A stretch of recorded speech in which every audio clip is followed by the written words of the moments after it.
Sorry for being late. Good evening.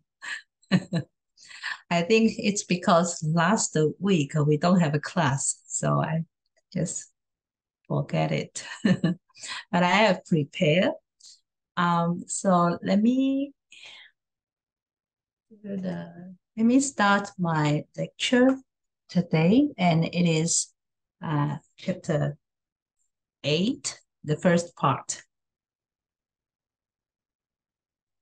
Now, chapter 8 is a very interesting chapter, and personally, I like this chapter because it deals with an often argued, discussed topic about the Southern school and the graduate school.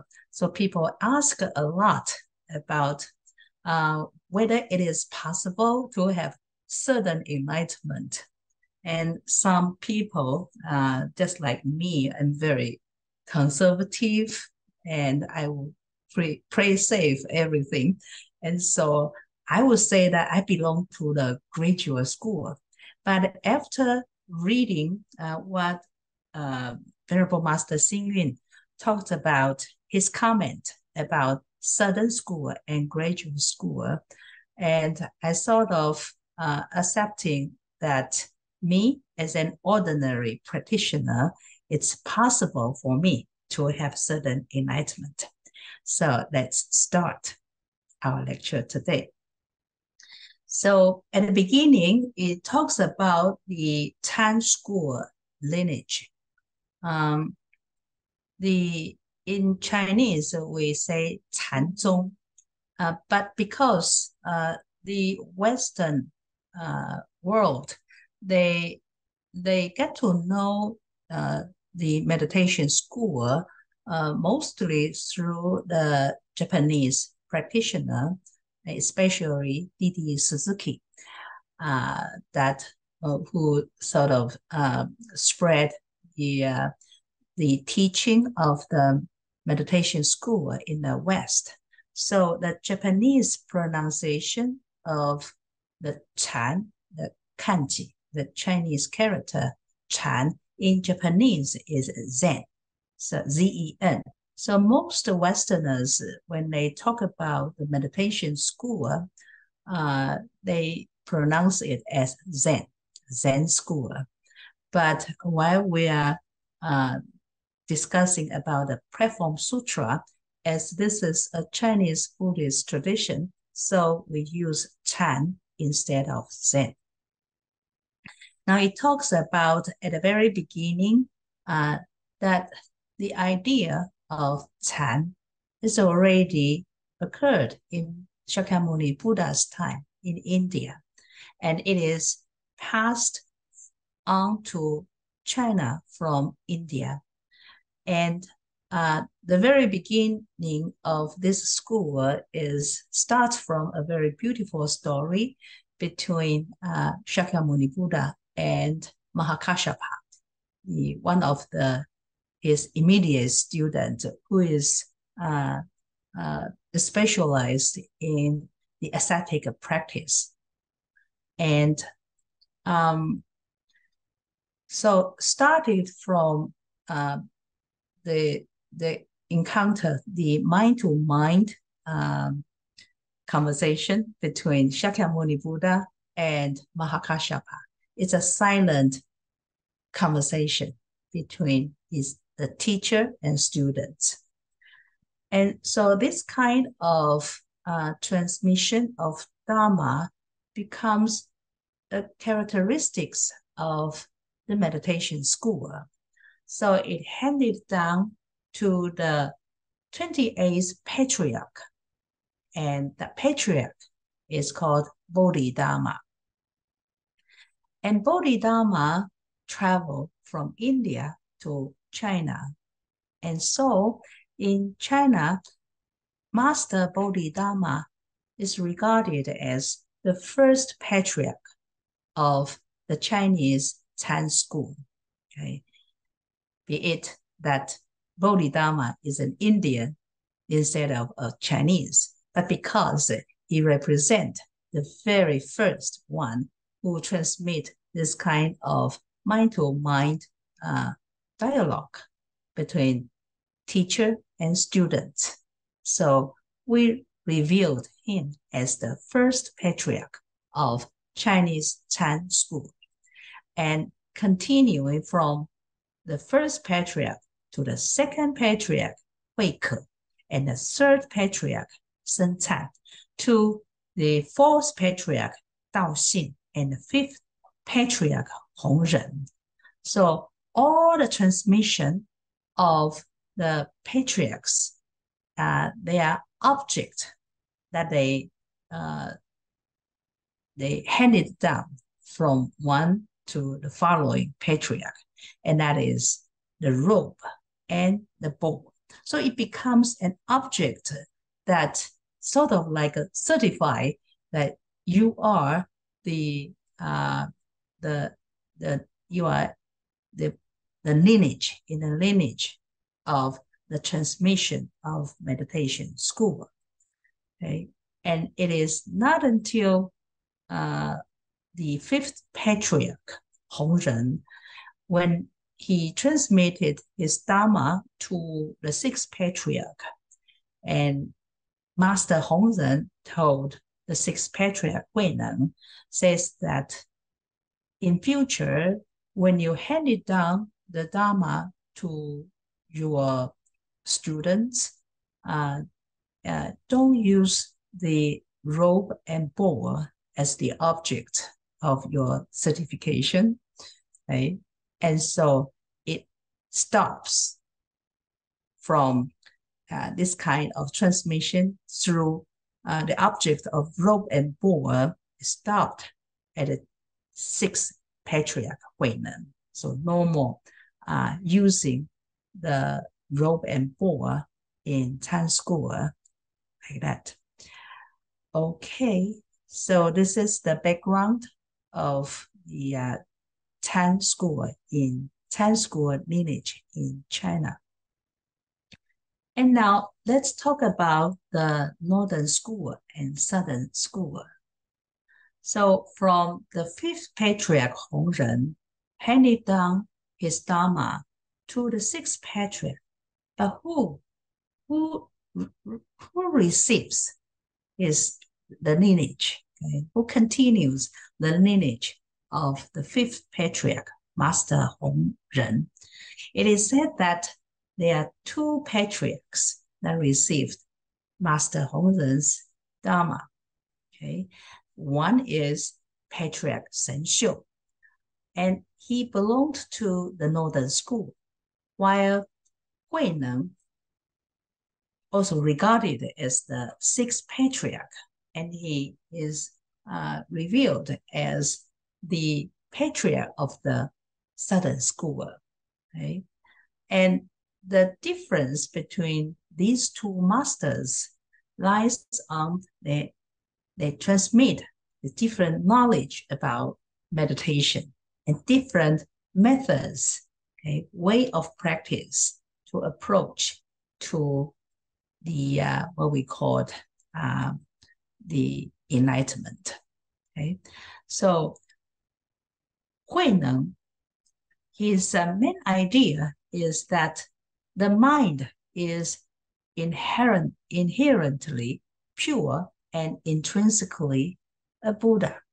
So at the very beginning, he sort of recognized that the mind by itself is pure and intrinsically its essence is a Buddha.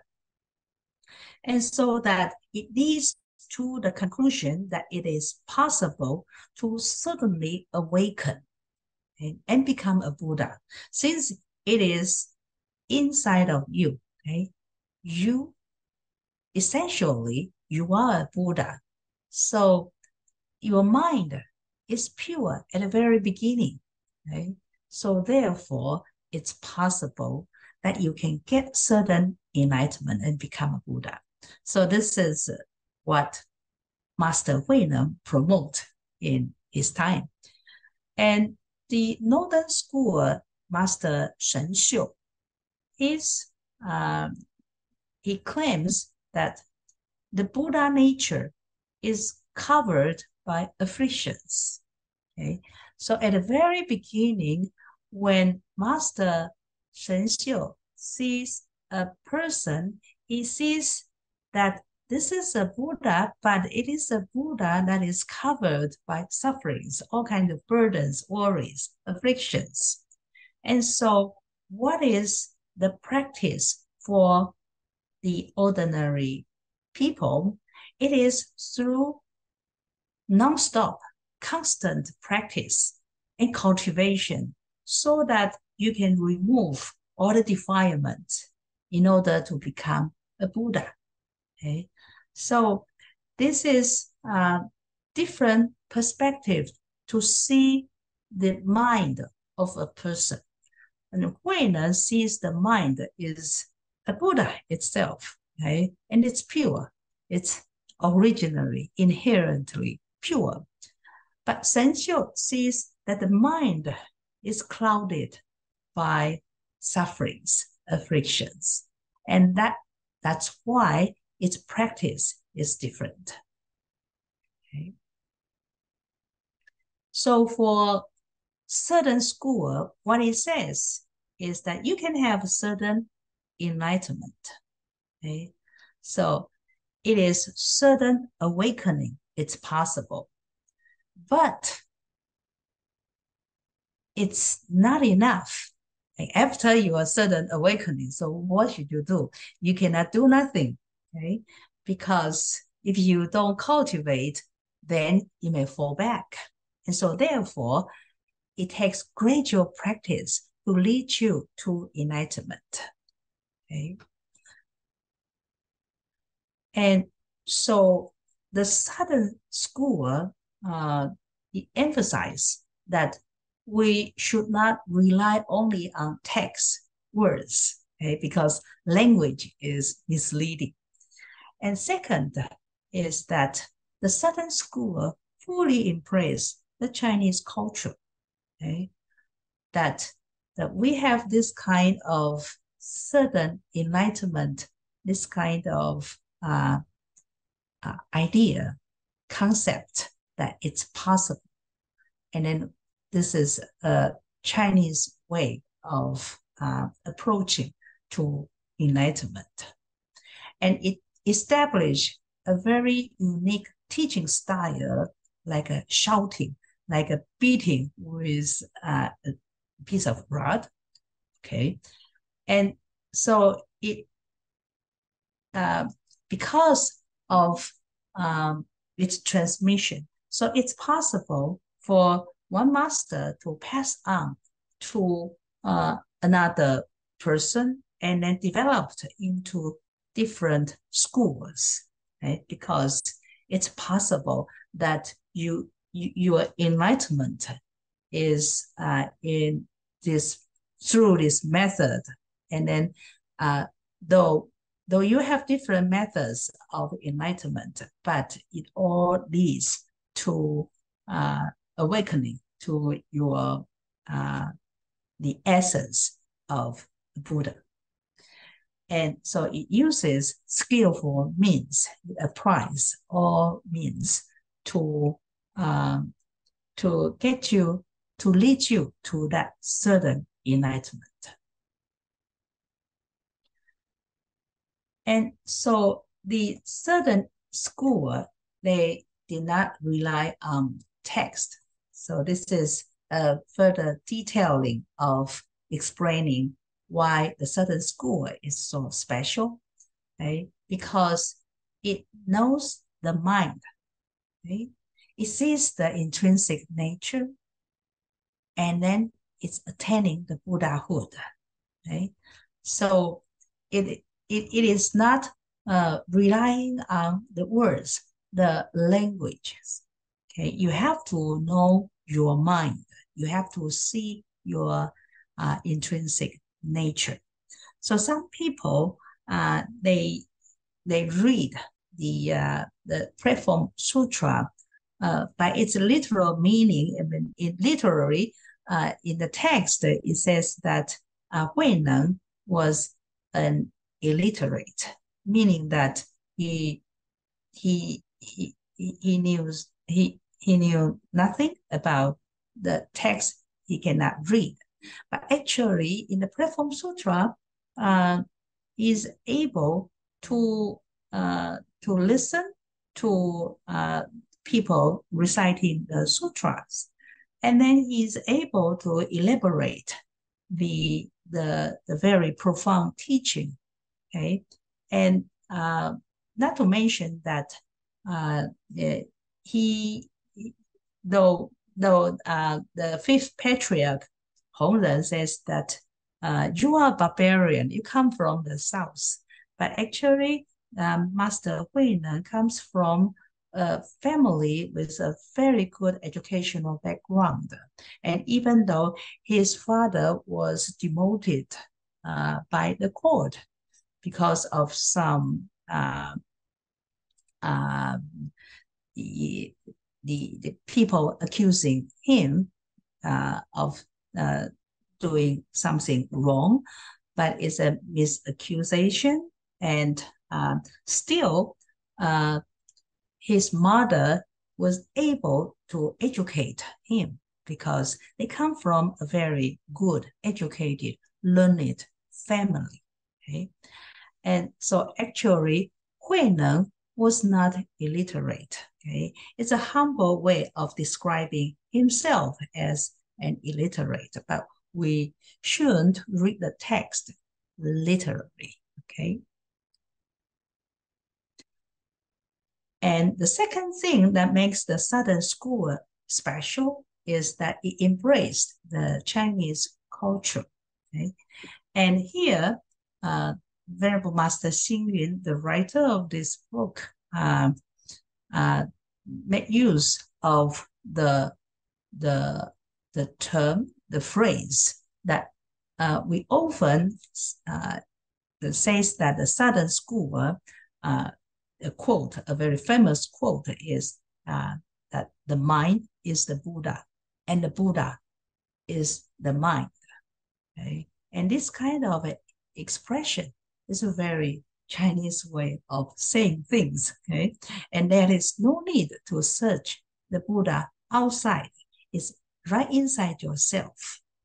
And so it says that the even mind, the 平常心, sometimes people cannot understand if you translate 平常心 as the even mind.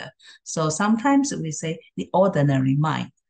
Okay? The ordinary mind is the way. 平常心是道. Okay? And so life is Chan. Okay? So 生活即是禅. So you equate life, okay, equals to Chan. Okay? So what is life? It is all the activities of our daily life. So everything, you are walking, while you are sleeping, while you are cleaning your house, you walk your dogs, you ride your bicycles, all the activities in our daily life can be regarded as Chan. So for the Southern School, it doesn't separate the cultivation, okay, of the mind from the daily life experience, because from the very famous quote, the mind is the Buddha. And so we can say that the Buddha is the mind. So if the mind is the Buddha, so the Buddha and me is inseparable, right? And so therefore, I don't search a Buddha, a so-called, quote unquote, a Buddha outside.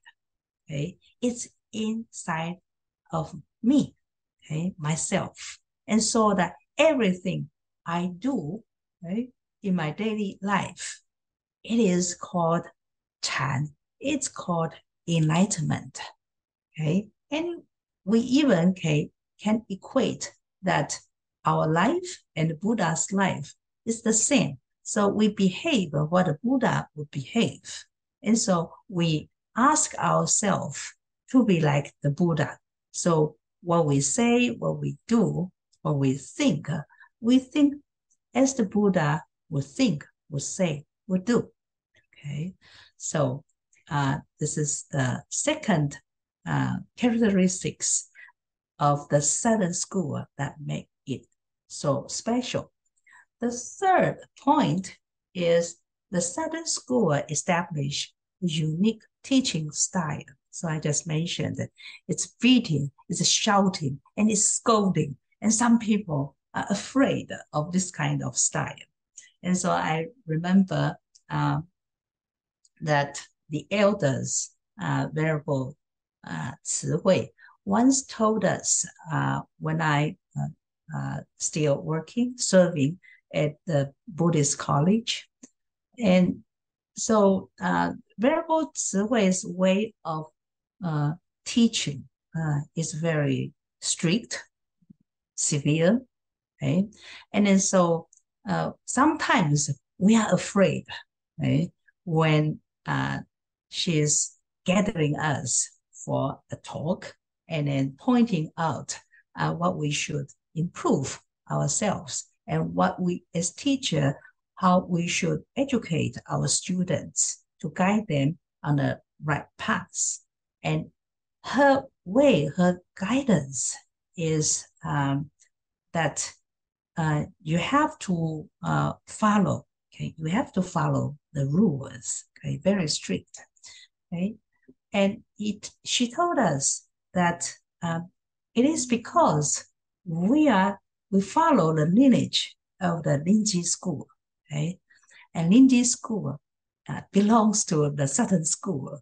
Okay, and Linji school is very famous in its education methods, which is beating and scolding. Okay, so this is how she says that how she receives the education from Venerable Master Xing when Master Xing was young in those times, decades ago. Okay, and so it's a unique teaching style, and it is very brief, very swift verbal exchange. So you don't talk a lot. Just like today, I talk too much. But if you have experience in following and listening to Venerable Master Xing's talk, you will find that Master Xing, when he talked, is very brief, okay? And has no extra words in expressing himself. Okay? And so it's like in a way that comparing to the normally when people would say that please sit down, okay, but for a Linji school, you would just say sit down, or maybe just sit, okay. And if you added more words, please sit down, okay. And sometimes you want to be more polite, you say, please be seated, my honorable guest, okay. But the Linji school is very short, sit, or just sit down, okay. So this is an example of its brief and swift verbal exchange. The meaning that the Linji school doesn't want to waste time in spending more time in words in language, because that language by itself is misleading. The number four characteristics that makes the Southern school special is that it led to many schools after Master Huineng. So we really cannot tell you who is the seventh patriarch in Chinese Chan school, because it is not just one patriarch, okay? Because it's the Southern school's special way of teaching, so it led to many schools. For example, here we have 5 important main schools that come directly from Master Huineng. The first one is Guiyang School. Second one, Caodong School. The third one, Yunmen School. The fourth one, Fayan School. And the fifth one, Linji School. And it is from Linji School, it further developed into Huanglong School and Yangqi School. Okay, so sometimes we say that the certain school, when it comes to the following generation, okay, from what Master Huineng handed down, it is called 5 houses, okay, and it led to the 7 schools. Okay, so 五家七宗 in Chinese, but you don't have to memorize all these 5 schools. You just need to know that after Master Huineng, because of its special way of teaching, its skillful means, it led to many schools. The fifth one is using skillful means. Okay. Okay. So most of the time for master and students, that master would like the student to follow him, to learn from him. Okay. But the southern school is different. Okay. If you cannot get enlightened from one master, then this master would let go of you.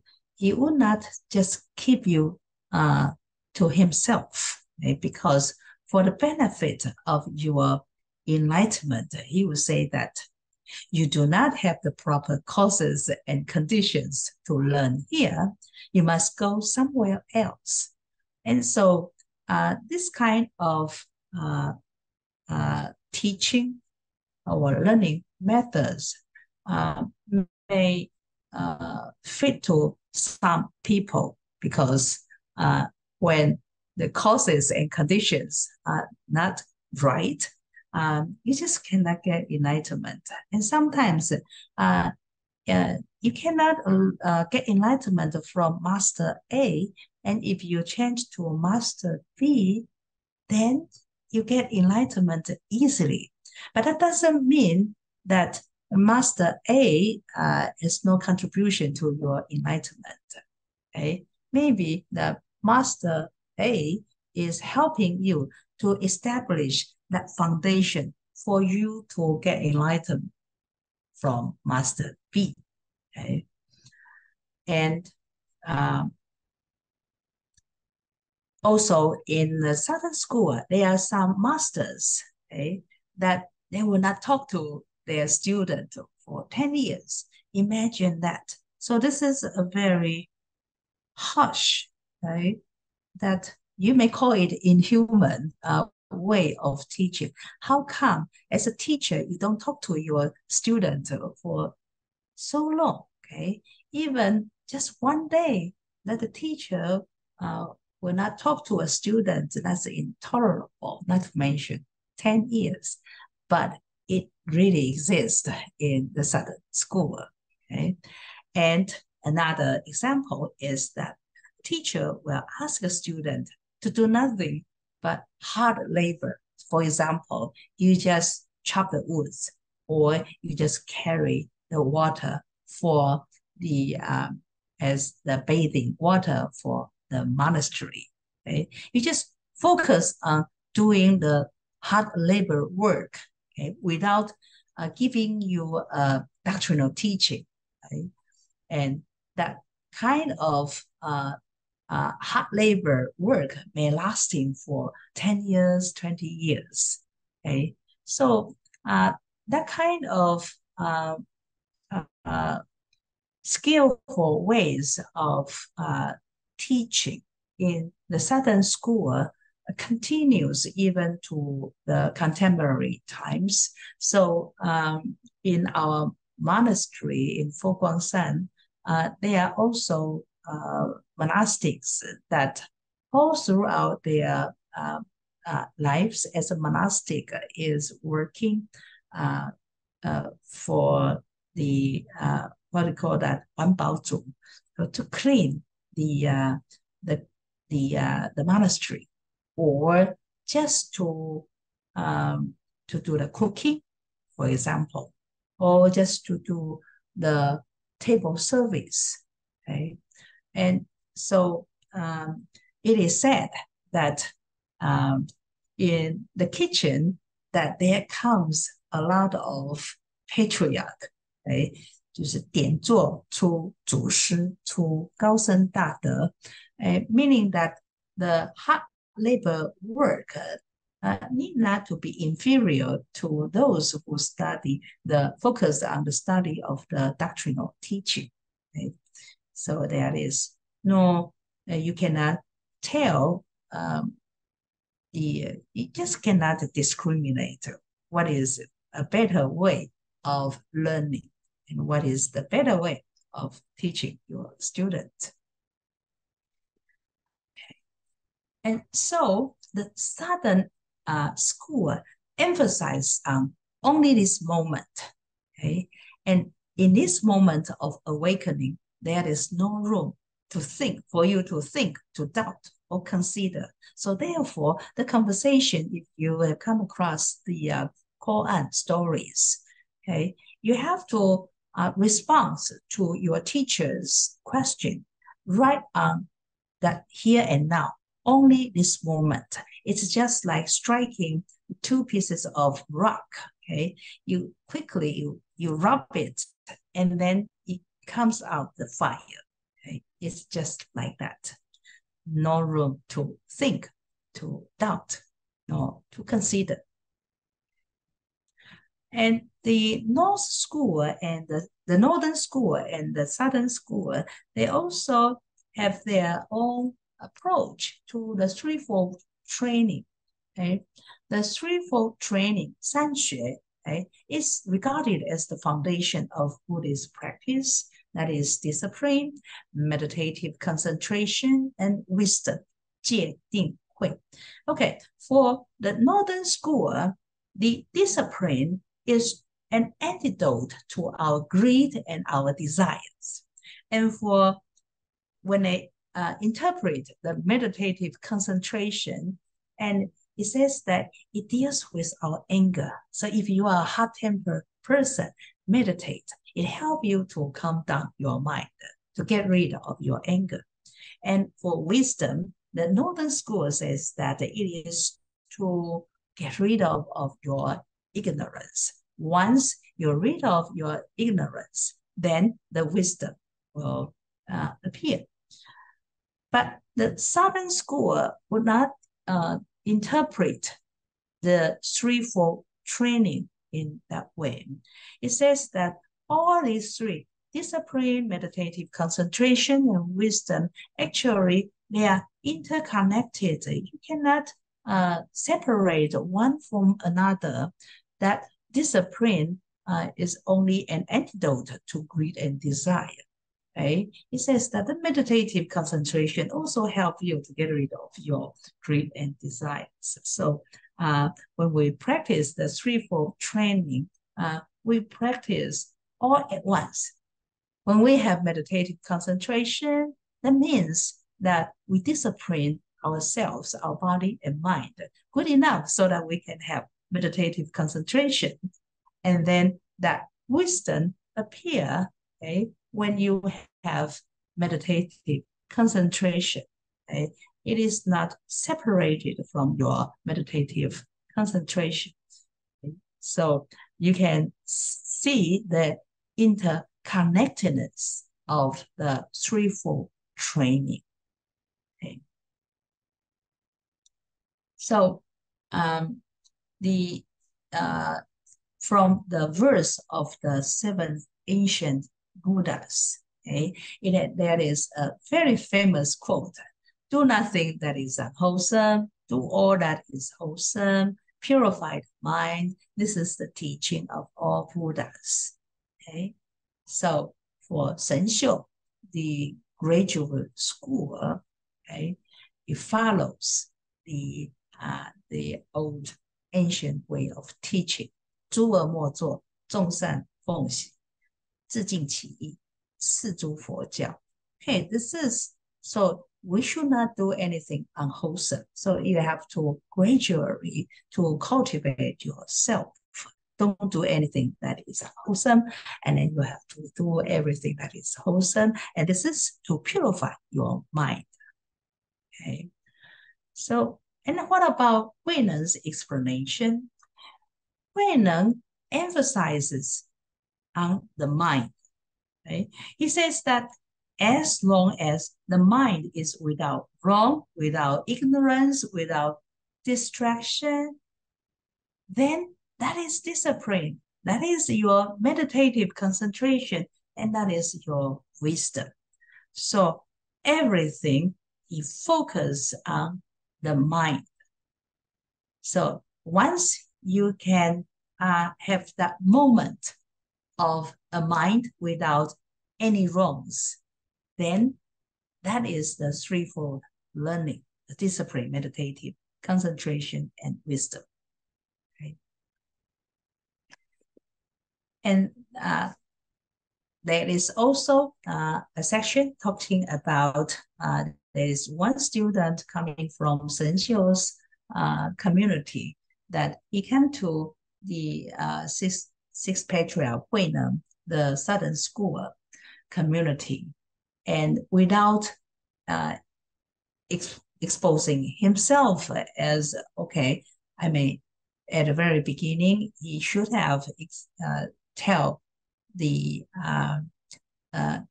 community of the sixth patriarch Hui Neng, the southern school, that he comes from Shen Xiu's community. He didn't say that, but Master Hui Neng noticed that immediately when he come in. Okay, and so why it is so important, okay, that Master Hui Neng notice that this school, this student coming from Shen Xiu is stealing the Dharma. Okay, why is that? Okay, it's because if you come from Shen Xiu's community to my community, the Southern School, okay, you may not, when you learn my Dharma here, you may not take responsibility for the learning, okay, and you may disturb the atmosphere of the community, and you may use that for your that wholesome purposes. Here it says commercial purposes. We can further interpret that as you are using it for an inappropriate purpose. Okay, and you may seek for fame and fortune. That when you go back to your own where you come from, to here in this case, when this student go back to the graduate school, Shen Xiu's community, he may brag and boast to his community members there that, hey, see, I have been in the certain school community, and then I know what they are talking about. Okay, so this is no good. Seeking for fame and fortune, it's incorrect. And these people who steal the Dharma may claim the teachings of others as his own or as her own. Okay, so all this is the reason why Master Hui Neng disliked that student from Chen Xiu's community didn't expose himself, explain to tell him at the first place that he comes from Shen Xiu's community. But actually, how can you steal a Tam mind? Okay, so here's a story, okay, between the student and the master. So the student is asking the master, how can I become a Buddha? Okay, and the master, without directly answer to the student's question, the master, he says that, oh, sorry, I need to piss now. Okay, and when you walk few steps, Then he turned his head back and looking at the student and said, look, even something as simple as this, meaning to peace, okay, that I have to do it myself. So it emphasizing that the way to Buddhahood, okay, you cannot ask me. Your question for me is, how can I become a Buddha? Okay, I cannot tell you. The teacher says, you have to do that yourself. Okay, so this is my presentation. Today we have 10 minutes left. So I would like to hear from you. Oh, by the way, maybe I should give you the homework. Okay, so these are the things that I would like you to be able to answer after the class. So the first one is, what are the reasons that the Southern School was special? So we list the master, our master, Venerable Master Xing listed five reasons. Okay, and the second one is, how do the North and the South explain the threefold training? Okay, so I also just give you how our master explained it very clear, right? You just focus on that the South emphasize on the mind. Okay, and number three is, can anyone steal the Dharma? Can you steal the Dharma? Okay, and again, you answer this question from the very focus of our topic today, that is the mind. Okay, so any questions? Okay, so today I have Pei Ping, I have Liu, I have Jia Li, okay, I have Henny, Vincent, okay, I have a Chai, okay, Jennifer, okay, Pei Ping, yes? Yeah, venerable, auspicious greetings. I have a question. I thought last time you told us to read about chapter 7. Have we gone through chapter 7? Because Yes. today we are going through chapter 8. Chapter 7, I think I have finished, right? You have finished? Because the last meeting, you say go back and then read about chapter 7. Yeah, I think I have finished. Mm.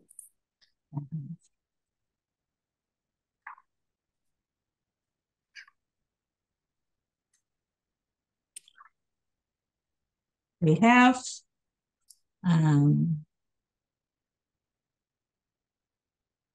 okay, let me see. 3, 4, 5. We start our class from September 26th, right? Mm-hmm.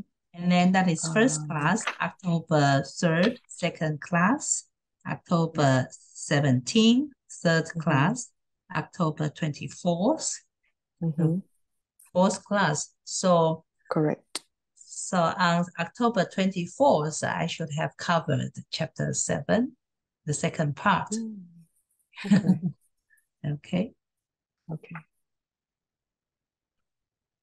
Okay. Yes, maybe you can go back to the Google Classroom Sure. to see the recording. Okay. Yeah. Okay. But Venerable, would you mind to explain a little bit more on the open, demonstrate, understand, and enter knowledge and vision on chapter 7? Can you do that? Yeah. You asked the question in chapter 7, but have you Yes. have you go to read to listen to the recording? Oh, not yet. Not yet. Not yet.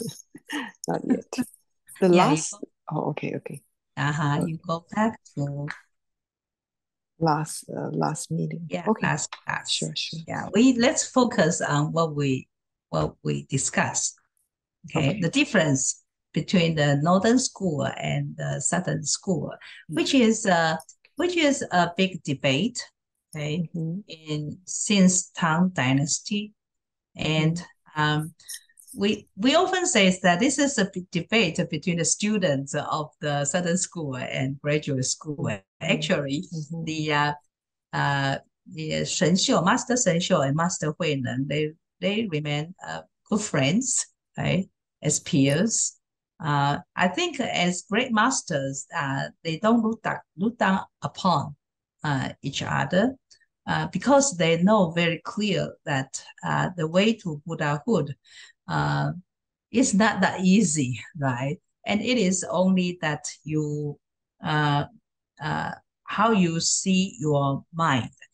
If you see your mind as pure, originally pure, or inherently pure, okay, then it's possible that within a twist of your fingers, then you can get enlightenment. So that in Koan stories, when a student kicked a stone, hurt his toes, and then with the shouting of ah, and then he got enlightenment. Okay, but it doesn't mean that any one of us, we kick the rock and then hurt our toes, we got enlightenment. No, it doesn't mean that. It means that the student has already spent a lot of time in pondering, thinking about the question that he has doubt he want to ask. And instead of asking others, he is asking himself. So day and night, he think about that question. Okay, so like in the story here, the student asked the master. He says that how can I become a Buddha? So meaning that this student has already have think about this. Okay, you know, this is not a simple, easy question that that all students of Buddhism would ask, because some people, they come to the temple and learning Buddhism, they never think of that one day they can become a Buddha. Okay, they just attending the lecture.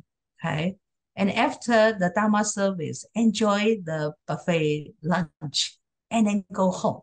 Okay, so they come to the temple not thinking about that they want to be someday become a Buddha.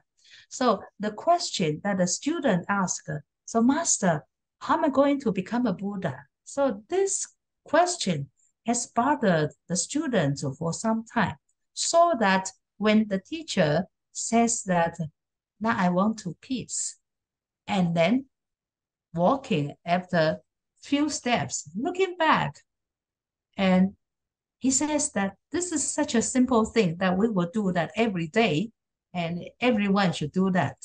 But see how simple it is. But still, I have to do it myself. So this trigger the student to think, okay.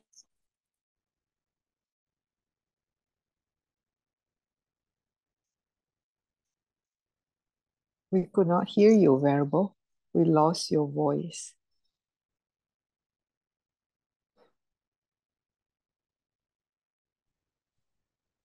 I don't know. Okay. Yeah, suddenly, I don't know why. Could not Did you hear hear you. me? Now Did we you? can hear you. Now we Okay. can hear you. Sorry. Okay. So that when the student is asking, how am I going to become a Buddha? How am I going to become a Buddha? And then upon hearing the master saying that I have to do to peace by myself, and then the student get it. Okay, but if you never have the question of how to become a Buddha, then your teachers answering, oh, you have to do that yourself, and then you will say, oh, that nothing concern me. I have never think of to become a Buddha myself, so you won't get enlightenment from there, right? So in for certain school, though it's possible to have that gradual, to have that certain enlightenment, but that doesn't mean that you do nothing and then you can get enlightenment. Okay, it means that that enlightenment would come up when the conditions are ripe. Okay. And after one more thing that I would like you to remember is that even though you get certain enlightenment, but still you have to work hard. That is why when you attend this online Buddhist college, okay, the hub, and you cannot just get enlightenment by just studying for one semester. You have to continue. Okay, and then you finish the study of the Platform Sutra. You think you got enlightenment? Not yet. Though you know the Southern School and the graduate school, but still you have to learn more.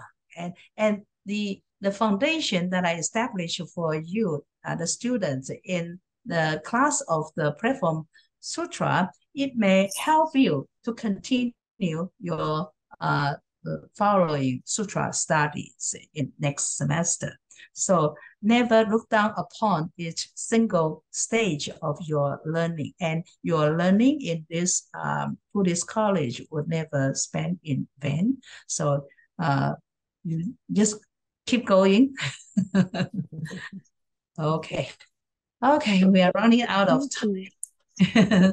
Sorry, I've been late for almost 8 minutes. That's my fault. But I hope the more important thing is that you get the essence, what you need to learn from this class.